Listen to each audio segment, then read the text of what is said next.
Hello friends, मैं आशीष स्वागत करता हूं आपके अपने यूट्यूब चैनल पर। फ्रेंड्स, जैसा कि आप सभी को पता है कि इसमें हम दिल्ली पुलिस कांस्टेबल का जो मैथ्स का प्रैक्टिस सेट बुक है अंकित सर का, उस बुक को हम लोग मतलब 50 प्रैक्टिस सेट बुक है, इस बुक को हम लोग सॉल्व कर रहे हैं। इसमें से हमने 9 सेट को सॉल्व कर दिया है। अगर आपने नहीं देखा है तो उसे भी जाकर जरूर देख लीजिएगा। आज हम इसके 10वें सेट को सॉल्व करेंगे। ये देखिए, ये टोटल जो है प्रीवियस ईयर के आधार पर क्वेश्चन है, तो इसे आपको लगाने से ये फायदा होगा कि आपको पता चलेगा कि दिल्ली पुलिस में किस लेवल का प्रश्न आता है, मतलब मैथ में किस लेवल का प्रश्न पूछे जाते हैं। वो सारे सारे प्रश्नों का आपका अनुभव हो जाएगा, और कौन कौन से चैप्टर में आपको दिक्कत आती है उसका भी पता चलेगा, जिससे आप उस चैप्टर को पढ़ लीजिएगा तो आपसे मतलब क्वेश्चन बनने लगेंगे। आज हम इसके 10वें सेट को देखेंगे, तो पूरा वीडियो जरूर देखिएगा। इसमें आपको बहुत कुछ सीखने को मिलेगा, ठीक है। अगर पीछे के 9 सेटों को नहीं देखा है तो उसे भी जाकर जरूर देखिएगा। तो चलिए पहले हम 10वें सेट के इसके निकाल लेते हैं। इसका जो 10वां सेट है पहले उसे हम निकाल लेते हैं। देखिए, ये हमारा प्रैक्टिस सेट 10 है। इससे पहले के 9 सेटों को हमने कर दिया। इसमें टोटल देखिए 15 सवाल है, 1 से लेकर 15 सवाल है, एक ही पेज पर है। वो सारे 15 सवालों को देखेंगे, मतलब एक एक करके सारे प्रश्नों को देख लेंगे। इसमें कुछ अच्छे लेवल के भी प्रश्न हैं, और ज़्यादातर प्रश्न जो है दिल्ली पुलिस में ईजी ही आते हैं, तो इसे आप जरूर लगाइएगा। इसमें आपको बहुत फायदा होगा। तो चलिए टेस्ट स्टार्ट करते हैं। अब पूरा वीडियो जरूर देखिएगा, ताकि मतलब देखिए, अगर आप पूरा वीडियो देखते हैं तो अगर आपके पास बुक है तो ठीक है, नहीं तो आपको क्वेश्चन ही मिल जाएगा, वहाँ से भी आप स्क्रीनशॉट लेकर, नहीं तो कहिएगा तो ये टोटल जो है क्वेश्चन का एक मतलब फोटो खींचकर हम कम्युनिटी में लगा देंगे, वहाँ से भी आप लगा दीजिए। कमेंट में आया था तो उसे हम जरूर लगा देंगे, ठीक है। तो चलिए हम क्वेश्चन नंबर 1 से स्टार्ट करते हैं। और यहाँ आपको क्वेश्चन दिखा देते हैं, फिर बुक को साइड करेंगे, आपको क्वेश्चन जो है स्क्रीन पर दिखेगा, ठीक है। क्वेश्चन नंबर 1 से हम लोग स्टार्ट करते हैं। तो ये पहला क्वेश्चन क्या है हमारा, पहला क्वेश्चन में कह रहा है कि b-1 का 30%, मतलब b-1 का जो है 30% किसके बराबर है, तो a प्लस बी के 18% के बराबर है, यानी कि a प्लस बी के 18% के जो है बराबर है, ठीक है। तो हमसे पूछ रहा है कि a रेशियो b का मान क्या होगा। एक मिनट देखिए, ठीक है। अब दिख रहा है, अब देखिए इसमें जो 18% है, तो परसेंट से परसेंट कट गया, 6 से इसको कटाएंगे तो 3, और 6 से इसको कटाएंगे तो 5। तो क्या लिखेंगे, 5b माइनस 5a बराबर क्या हो जाएगा, 3a प्लस 3b हो जाएगा।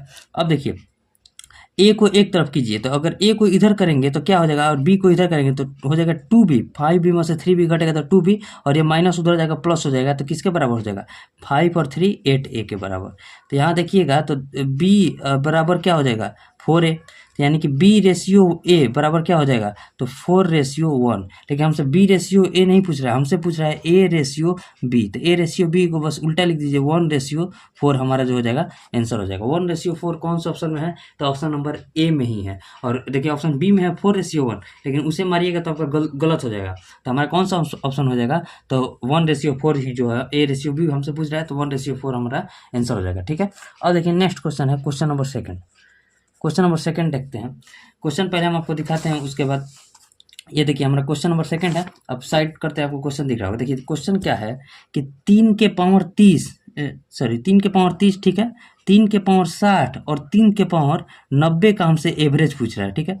एवरेज निकालना है। तो एवरेज देखिए, एक संख्या ये हो गया, एक संख्या ये हो गया, एक संख्या ये हो गया, ठीक है। यानी कि 3 संख्या है, तो एवरेज क्या हो जाएगा, टोटल का योग, यानी कि 3 के पावर 30 प्लस 3 के पावर 60 प्लस 3 के पावर 90, और जितना संख्या है उससे भाग देंगे। 3 संख्या है तो हम 3 से भाग दे देंगे। तो देखिए, अब या तो इसका पूरा मान निकालिए या फिर 3 से कटाइए, और नहीं तो इसमें ऊपर में 3 कॉमन ले लीजिए। जब 3 कॉमन लेंगे तो क्या बचेगा, 3 के पावर 29, ठीक है, और प्लस 3 के पावर 59, और प्लस 3 के पावर 90 है तो 89, और बटे में 3। ये 3 से 3 कट गया तो क्या हो जाएगा आंसर, तो आंसर हो जाएगा 3 के पावर 29 प्लस 3 के पावर 59 और प्लस 3 के पावर 89। इसी फॉर्मेट में आंसर दिया हुआ है। कौन से ऑप्शन में, तो ऑप्शन नंबर बी में। उम्मीद करते हैं आपको समझ में आया होगा।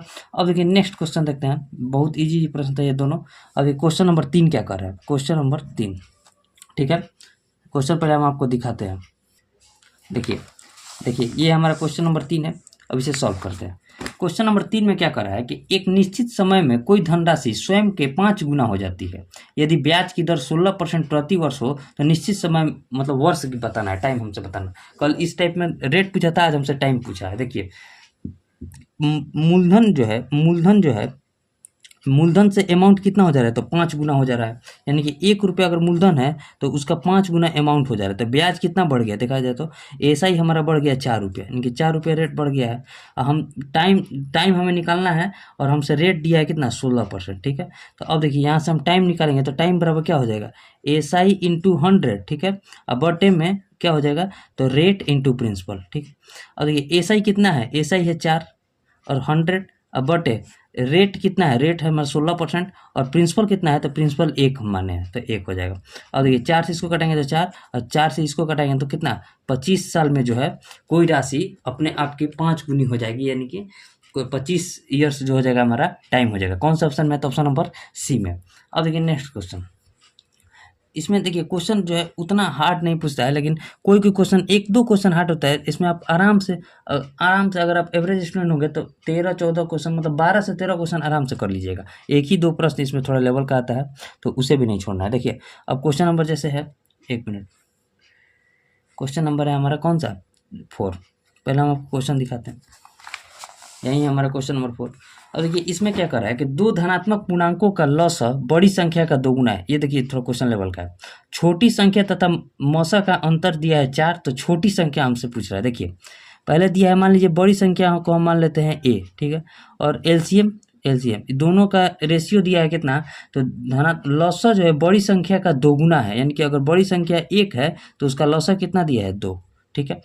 तो और एक दिया है, तो छोटी संख्या तथा मौसा का अंतर 4 है, यानी कि b, मान लीजिए छोटी संख्या को हम b मान लिए, और मौसा यानी कि एचसीएफ का अंतर कितना दिया है, 4। हमसे यही 2 समीकरण दिया है, तो हमसे पूछा है छोटी संख्या ज्ञात करना है। तो देखिए क्या होता है फॉर्मूला, तो बड़ी संख्या इंटू छोटी संख्या बराबर होता है एलसीएम इंटू एचसीएफ के, ठीक है। अब देखिए यहाँ से देखा जाए तो हम इसके हमें छोटी संख्या निकालना है, ठीक है, छोटी संख्या निकालना है, तो पहले दोनों तरफ हम एलसीएम और एचसीएफ को बराबर कर लेते हैं। अगर देखा जाए तो देखिए a बराबर किसके है, तो एलसीएम के है ना, एलसीएम मतलब दुगुना है इसके एलसीएम के, तो इस हम a का मान क्या, देखिए समझिए, अगर एलसीएम बराबर दिया है क्वेश्चन में 2a के, मतलब बड़ी संख्या के दोगुने के बराबर एलसीएम है, तो यहाँ से a बराबर क्या हो जाएगा, एलसीएम बटे में 2 हो जाएगा। तो हम यहाँ पर a के जगह पर एलसीएम बटे 2 लिख सकते हैं, एलसीएम बटे 2, और b के जगह पर देखा जाए तो देखिए b बराबर यहाँ से क्या लिख सकते हैं, b बराबर 4a प्लस एचसीएफ लिख सकते हैं, 4a प्लस एचसीएफ। तो यहाँ पर हम 4 प्लस एचसीएफ लिख दीजिए इंटू 4a प्लस एचसीएफ बराबर क्या हो जाएगा, तो एलसीएम इंटू एचसीएफ, ठीक है। अब देखिए एलसीएम से एलसीएम कट गया और 4 प्लस एचसीएफ, 4 प्लस एचसीएफ बराबर किसके हो गया, तो 2 एचसीएफ के, 2 एचसीएफ, ठीक है, 2 एचसीएफ। तो यहाँ से एचसीएफ बराबर क्या आ जाएगा, तो एचसीएफ बराबर आ जाएगा हमारा 4 के बराबर। तो हमसे छोटी संख्या पूछ रहा है, तो छोटी संख्या b बराबर क्या दिया है, तो 4 प्लस एचसीएफ के, तो 4 प्लस एचसीएफ कितना हो जाएगा, 4 प्लस 4 इज इक्वल टू 8 जो हो जाएगा हमारा छोटी संख्या हो जाएगा। देखिए फिर से समझाते हैं, पहले दिया था कि जो बड़ी संख्या है वो एलसीएम से, मतलब एलसीएम इसका बड़ी संख्या से दोगुनी है, यानी कि एलसीएम बराबर 2 है, तो a का वैल्यू हो जाएगा एलसीएम बटे 2, और दोनों मतलब छोटी संख्या और एचसीएफ का अंतर दिया है 4, तो यहाँ से छोटी संख्या का वैल्यू हो जाएगा 4 प्लस एचसीएफ। देखिए पहली संख्या मतलब छोटी संख्या इंटू बड़ी संख्या इंटू छोटी संख्या बराबर एलसीएम इंटू एचसीएफ, मतलब पहली संख्या इंटू दूसरी संख्या बराबर एलसीएम इंटू एचसीएफ। यहाँ से a का वैल्यू रखें हम एलसीएम बटे 2 और b का वैल्यू रखें 4 प्लस एचसीएफ बराबर एलसीएम इंटू एचसीएफ। एलसीएम से एलसीएम कट गया, यहाँ पर क्या बचा 4 प्लस एचसीएफ बराबर 2 एचसीएफ। एचसीएफ उधर जाकर घटा तो एचसीएफ 2 एचसीएफ मतलब एचसीएफ घट गया, तो क्या बचा एचसीएफ बराबर आ गया हमारा 4। तो हमसे छोटी संख्या क्या माने थे b, तो b का वैल्यू क्या आ जाएगा 4 प्लस एचसीएफ यानी 4 प्लस 4 इज इक्वल टू 8। उम्मीद करते हैं आपको समझ में आया होगा। अब देखिए next question, question number 5। Question number 5 देखते हैं। क्वेश्चन है बोर्डमास से क्वेश्चन है, देखिए इसे भी देख लेते हैं। क्वेश्चन दिया है कि 35 बटे में 6, ठीक है, अब प्लस में दिया है बड़ा कॉस्ट 3 दूनी 6 और 2 8 बटे में 3, ठीक है, अब माइनस 4 3 12 4 16 बटे 4 यानी कि 4, ठीक है। इस देखिए इस बोर्डमास में जो है थोड़ा सा गलती भी है, हम आपको बताएंगे, पहले सॉल्व कर लेते हैं उसके बाद गलती बताएंगे। क्वेश्चन के अनुसार आंसर क्या होगा, और जो इसका सॉल्यूशन में दिया है वो मतलब क्वेश्चन में गलती है या फिर सॉल्यूशन में, हमको लगता है कि क्वेश्चन में गलती है, क्योंकि यहाँ देखिए 3 पूर्णांक 4 बटा 4 जो दिया है उसके जगह पर 3 पूर्णांक 4 3 12 और 3 बटे 4 होगा, क्योंकि डायरेक्ट 4 भी दे सकता था, 16 बटा 4 हो जाएगा तो 4 हो जाएगा। अब इंटू 5 3 15 और 4 19 बटा 5, लेकिन हमें जो क्वेश्चन दिया हम उसी के अकॉर्डिंग बनाएंगे जो भी आंसर है। और इंटू में 2 बटे 9 दूनी 18 और 1 19 हो जाएगा, भागा को हम पलट दिए। अब देखिए अब सॉल्व कीजिए, 19 से 19 कट गया, यहाँ क्या बचा 8 बटे में 5, इतना सॉल्व करने पर 8 बटे 5 बचा। अब देखिए 8 बटा 3 माइनस 8 बटा 5 करेंगे तो कितना हो जाएगा, एलसीएम 15 हो जाएगा। 3 5 15, 8 5 40, 5 3 15, 8 3 24, यानी कि 40 में 24 गया, 16 बटा में 15 बचा। अब देखिए यहाँ बचा है 35 बटे में 6 प्लस 16 बटे में 15 करेंगे तो कितना हो जाएगा, 30 एलसीएम हो जाएगा। 6 पंजे 30, 50 25, 5 3 15 और 2 17, 175 और 15 दूनी 30 और 16 दूनी 32, कितना हो जाएगा, 5 और 2 7, 17 और 3 20, 207 बटे में 30 को क्या लिख सकते हैं, 3 से कटाएंगे तो 3 6 18, 3 9 27 और 3 से कटेंगे तो 69/10 जो हो जाएगा। मतलब क्वेश्चन के अकॉर्डिंग आंसर हो जाएगा हमारा 69/10। लेकिन देखिए पहले हम आपको क्वेश्चन दिखाते हैं।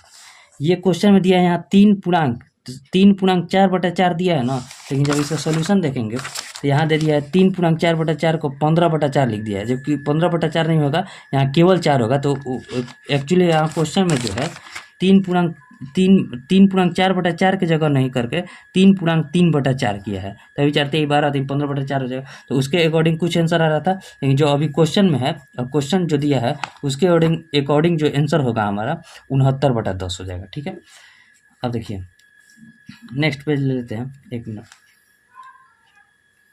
देखिए नेक्स्ट पेज लेते हैं, क्वेश्चन नंबर 5 बन गया। क्वेश्चन नंबर 6 से देखते हैं। क्वेश्चन नंबर 6, क्वेश्चन आपको पहले दिखाते हैं। यहीं देखिए क्वेश्चन नंबर 6 है, और देखिए इसमें क्या कर रहा है कि एक दूध विक्रेता के पास 21 लीटर गाय का दूध, 42 लीटर टोंड का दूध तथा 63 लीटर डबल टोंड का दूध है। यदि वह इस दूध के केनों में इस प्रकार पैक करना चाहता है कि प्रत्येक केन में बराबर मात्रा में दूध हो और 2 प्रकार के दूध को एक केन में मिलाना न पड़े, तो केनों की न्यूनतम संख्या हमसे पूछा है। देखिए इसका एचसीएफ मतलब 21 लीटर है, 42 लीटर है और 63 लीटर है। अगर हम 21 से इसको कटाएंगे तो कितना, 21 से कम 21, 21 दूनी 42, 21 तिया 63। यहाँ से देखिए एक केन में अधिकतम जो है 21 लीटर दूध रखेंगे, लेकिन केनों की संख्या हमारा ये होगा। केनों की न्यूनतम संख्या क्या हो जाएगा, तो 1 + 2 + 3, 3 2 5 और 1 6 केनों की आवश्यकता होगी, और एक केन में जो है 21 लीटर दूध होगा। तो न्यूनतम केनों की आवश्यकता कितनी हो जाएगी, तो 6, या ये हमारा आंसर हो जाएगा। और एक केन में 21 लीटर दूध मैक्सिमम अटेगा, तो 6 केनों में हम इसे टोटल दूध को जो है रख सकते हैं। उम्मीद करते हैं आपको समझ में आया होगा। और देखिए नेक्स्ट क्वेश्चन है, क्वेश्चन नंबर 7। यही क्वेश्चन है, बहुत इजी क्वेश्चन है। देखिए क्वेश्चन में क्या दिया है कि √4 क्यूब को क्या लिख सकते हैं, 64, और 15 का स्क्वायर क्या लिख सकते हैं, 225 का हमसे दिया है क्यूब। ठीक है, तो यहाँ देखिए 225 और 225 को क्या लिख सकते हैं, 5 4 9 और 22 और 6 28, 289 का क्यूब। ठीक है, तो 17 289 का वर्ग कितना होता है, मतलब 17 289 का अगर स्क्वायर वर्ग रूट मतलब स्क्वायर रूट निकालेंगे तो कितना हो जाएगा, 17, और 17 का हमसे क्यूब पूछा है। तो 17 का क्यूब, अब कम से कम आपको 20 तक क्यूब याद होना चाहिए। अगर याद है तो ठीक है, नहीं तो वो भी हम बता देंगे। देखिए 17 का क्यूब जैसे होता है 49 13, तो हम यहाँ से 49 13 लिख दिया आंसर। और नहीं तो आप देखिए 17 का स्क्वायर तो आपको याद है ना, 289 में हम 17 से गुना कर लेंगे। 17 9 या 53 से हाथ में लगा 15, 17 8 है 136 और 15 कितना हो जाएगा, 136 और 15 151, हाथ में लगा फिर से 15, तो 17 दूनी 34, 34 और 15 49, 49 13 जो हो जाएगा हमारा आंसर हो जाएगा। ठीक है, जैसे 17 का क्यूब याद होना चाहिए आपको, जैसे कम से कम 20 तक का क्यूब और 30 तक का स्क्वायर याद होना चाहिए, तभी आपका कैलकुलेशन जो है फास्ट हो जाएगा। अब ये क्वेश्चन नंबर 8 क्या कर रहा है, क्वेश्चन नंबर 8, ये क्वेश्चन है, बहुत इजी प्रश्न है। क्वेश्चन में दिया है कि एक घन का पृष्ठ क्षेत्रफल दिया है 486, तो घन का पृष्ठ क्षेत्रफल कितना होता है, 6a² बराबर दिया है 486, तो a² बराबर कितना हो जाएगा, 8 48 81, तो a बराबर कितना हो जाएगा 9। तो हमसे पूछ रहा है कि घन का आयतन कितना हो जाएगा, तो घन का आयतन कितना होता है a क्यूब, यानी कि 9 का क्यूब कितना होता है, 729 सेंटीमीटर क्यूब जो हो जाएगा हमारा आंसर हो जाएगा। 729 कौन सा ऑप्शन में है, तो ऑप्शन नंबर बी में। बहुत ईजी प्रश्न है। अब देखिए नेक्स्ट क्वेश्चन क्या है, क्वेश्चन नंबर 9। देखिए यह क्वेश्चन नंबर 9 सॉल्व करते हैं। इसमें उतना हार्ड प्रश्न नहीं है। क्वेश्चन नंबर 9 में कह रहा है कि ए ने 2 वर्षों के लिए 20 से 8% वार्षिक दर से साधारण ब्याज पर ऋण लिया और 1,91,864 के कुल मूलधन और ब्याज के साथ ऋण चुकाया। ए द्वारा ली गई ऋण की राशि क्या है। देखिए बहुत आसान प्रश्न है, हमसे ब्याज पूछ रहा है, मतलब मूलधन पूछ रहा है और मिश्रधन दिया है। देखिए एसआई क्या होता है, एसआई होता है रेट इंटू टाइम, ठीक है, मतलब रेट इंटू टाइम। तो यहाँ रेट कितना है, रेट है 8% और टाइम कितना है 2, यानी कि 16% का रेट लिया है। और हमारा जो प्रिंसिपल होता है हमेशा 100% पर होता है ना, तो पी प्लस एसआई बराबर क्या होता है, अमाउंट, ठीक है। यानी कि 100 और 16 को जोड़ेंगे तो कितना हो जाएगा, 116% बराबर अमाउंट हो जाएगा। तो हमसे अमाउंट का वैल्यू दे दिया है 1,91,864 के कुल मूलधन और ब्याज के साथ चुका है, यानी कि 1,91,864 रुपये अमाउंट दिया है, मिश्रधन दिया है, यानी कि 116% बराबर किसके है, तो 1,51,864 के। तो हमसे क्या पूछ रहा है, 100%, मतलब ऋण ली गई राशि यानी कि मूलधन पूछ रहा है, 100% का वैल्यू पूछ रहा है। तो देखिए 1,91,864 बटे 116 इंटू 100, 4 से इसको कटाएंगे तो 4 से 4 दूनी 8, 3 6, 4 नवा 36, 4 से इसको कटाएंगे तो 25, और 29 से इसको कटाइए, 29 से सीधे यहाँ पर भाग दीजिए। 29 में जब हम भाग देंगे किस में, 1,91,864, देखिए कैलकुलेशन से आपको नहीं भागना है, कैलकुलेशन कीजिएगा तो आपका जो कैलकुलेशन स्पीड भी बढ़िया बनेगा और मैथ में एक्यूरेसी भी आएगी। देखिए 29 से जब 29 का आपको टेबल याद होना चाहिए, 29 से जब 191 को देखेंगे तो 29 साते ले जाएंगे तो ज़्यादा चलेगा, 29 छक्के ले जाते हैं, 29 छक्के कितना होता है 174, 29 छक्के 174, ठीक है। 11 में से 4 गया 7, और यहाँ क्या बचा 8 में से 7 गया 1, ठीक है। अब इसको कटा दीजिए, फिर 8 उतरेगा, 29 छक्का 174 कितना होता है, 8 में से 4 गया 4, फिर इसको उतारेंगे 6, 29 से कम 29, ठीक है। 16 में से 9 गया 7, 3 में से 2 गया 1, फिर 74, 29 छक्के 174, यानी कि पूरा ये जो है कट जाएगा, 174 कट जाएगा, यानी कि इससे इसको कटाएंगे तो कितना मत में कटेगा, तो 6 6 1 6 और इंटू 25, अब 25 से गुना कीजिए, 25 छक्का 150, 25 से कम 25 और 15 कितना होता है 40, 25 15 40, हाथ में लगा 4, 25 छक्का 150 और 4 154, हाथ में लगा 15, 25 छक्का 150 और 15 165, यानी कि 1,65,400 रुपये जो हो जाएगा मूलधन हो जाएगा, जिस पर हम मतलब 16% के ब्याज के साथ चुका है, तो 1,91,864 रुपये देना पड़ा, यानी कि मूलधन हमारा कितना हो जाएगा 1,65,400, कौन सा ऑप्शन में, तो ऑप्शन नंबर डी में। अब देखिए next question, question number 10, question number 10 देख लेते हैं। क्वेश्चन आपको पहले दिखाए थे, देखिए ये है क्वेश्चन, क्वेश्चन नंबर 10।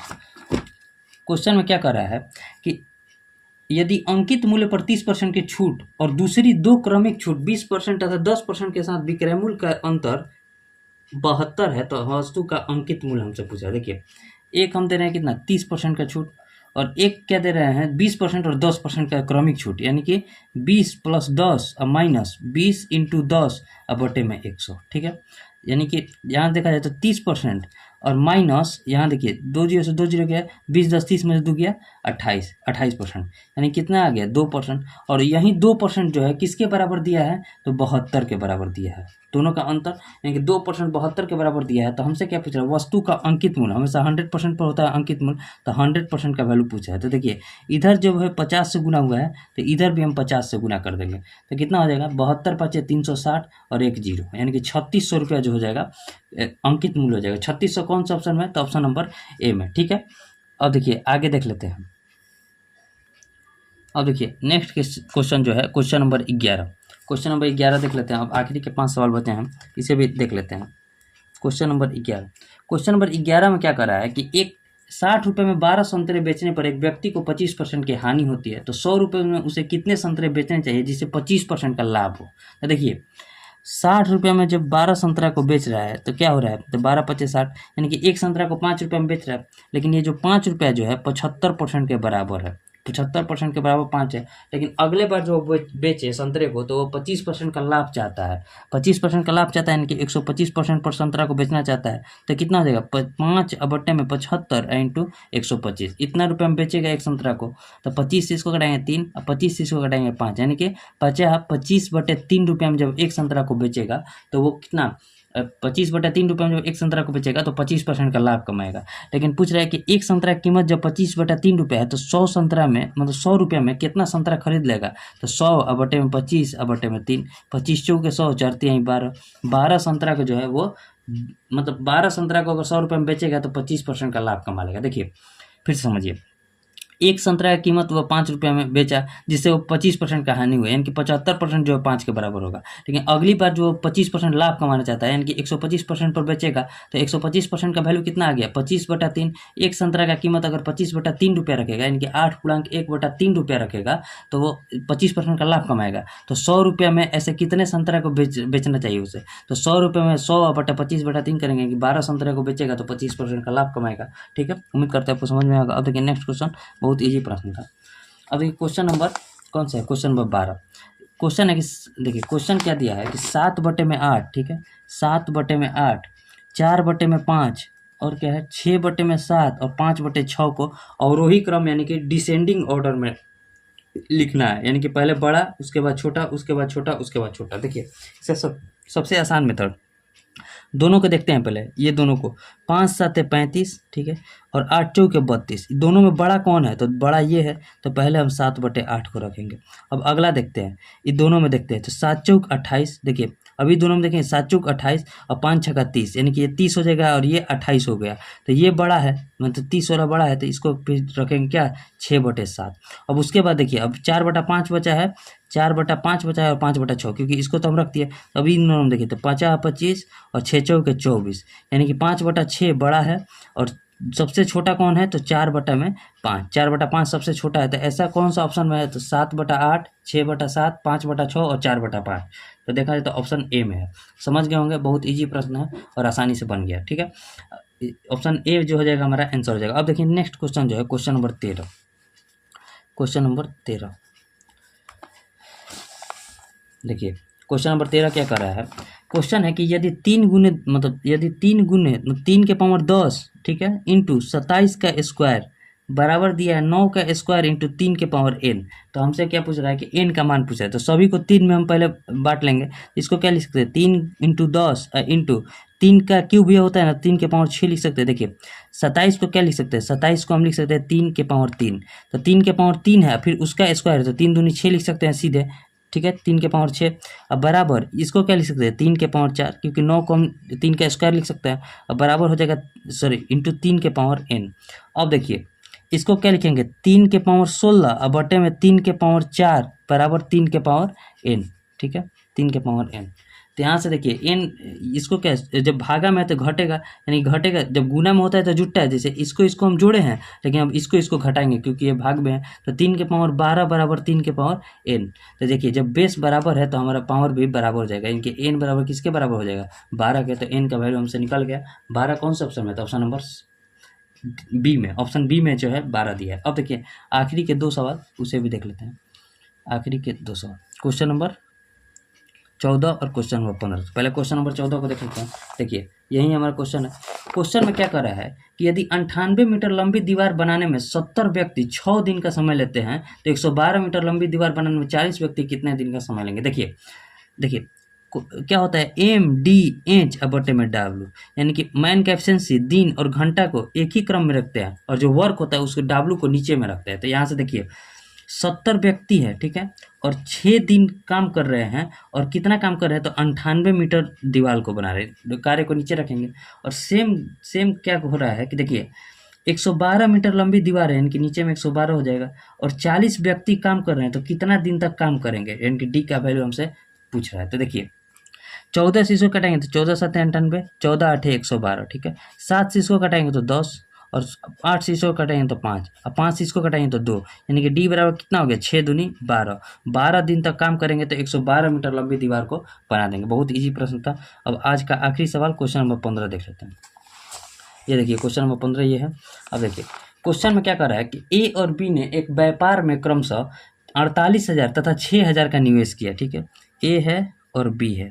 48,000 को हम सीधे 48 लिखते हैं, 3 जीरो को हटा दिए, और ये जो है 60,000 का रहे तो 60 को लिखते हैं, 3 जीरो को हटा दिए। ठीक है, निवेश किए, 3 माह के बाद 8,000 निकाल लेता है ए। ठीक है, यानी कि 48,000 जो है 3 माह तक चला है, उसके बाद 8,000 निकाल दिया, यानी कि 40 चला रहा है, कितना 9 मंथ के लिए, क्योंकि वर्ष के अंत में लाभ दिया है 9 मंथ के लिए। और बी क्या कर रहा है कि 60 जो है 60 रुपया 6 माह के बाद जो है और 6,000 रुपये का निवेश करता है, यानी कि 60 जो है 6 माह तक चलता है, और फिर 66 चलता है उसका 6 माह तक। तो अब हमसे पूछ रहा है क्या लाभ जो है ए को 12,000 मिला तो कुल लाभ बताना है। देखिए लाभ क्या होता है, लाभ बराबर होता है पूंजी इंटू समय, पूंजी इंटू टाइम, ठीक है, समय। अब देखिए पूंजी ये लगाए हैं और टाइम भी दिया है और यानी कि लाभ का रेशियो आ गया।